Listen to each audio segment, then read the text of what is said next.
Well, most of us have only one story to tell.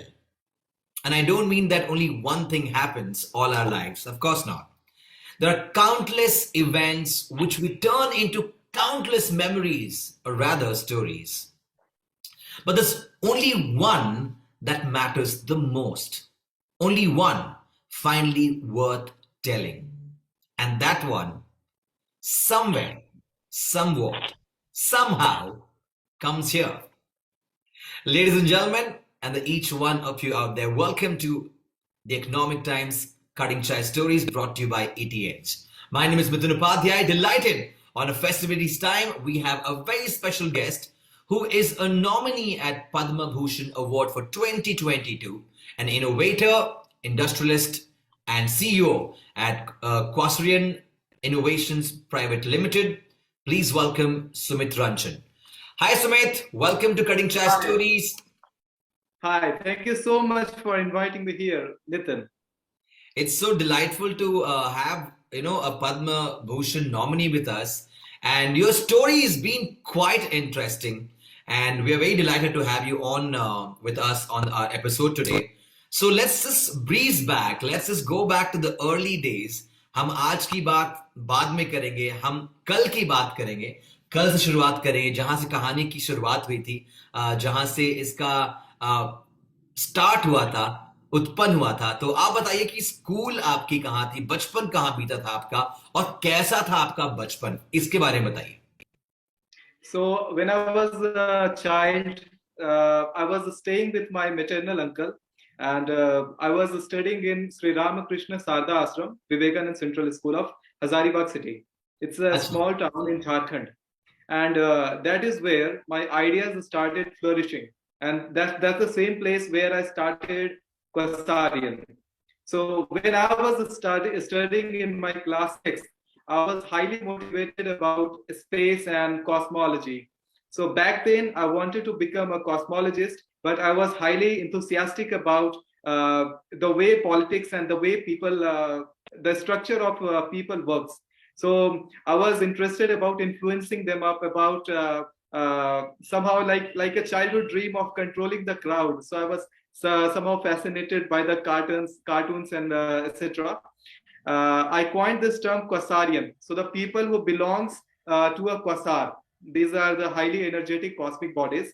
And I somehow managed to motivate some of my co-students about this Quasarian term, and started a small community kind of stuff with it.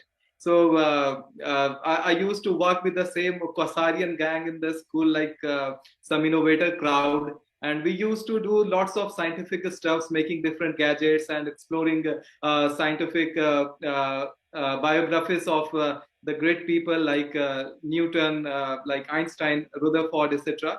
And we used to imagine their lifestyle, and we used to copy them up. So I still remember when I was studying in my class 7.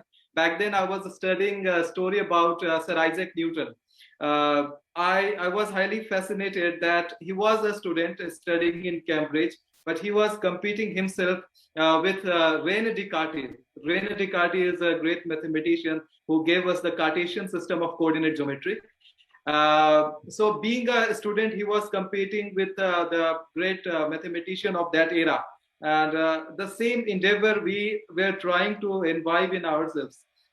So we started studying the books written by I. Irodov, and some books by Sir Albert Einstein. So back then I got to know about theory of relativity. And I studied it a lot when I was studying in class 7th. It was becoming a good hype in my community, in my school, and in the local university also, that a student of class 6, 7 is studying this kind of stuffs. The teachers were highly supportive. They got highly supportive. Even the media also got attracted towards my work. Back then, I managed to coin one theory that is called the theory of constant light speed. So that is the theory about why the light always travels at the same speed. So back in 1902, Sir Albert Einstein coined this, that light travels at a constant speed, and he took it as a postulate for his theory. Postulate is the accepted term, like in the East. nobody questioned why it rises and why it sets in the west. So the same way, light travels at this constant speed. This is the greatest speed ever. So I managed to give the reason behind it, that why the speed of light is always constant. So this was the start in my entrepreneurial career, like in my innovative career.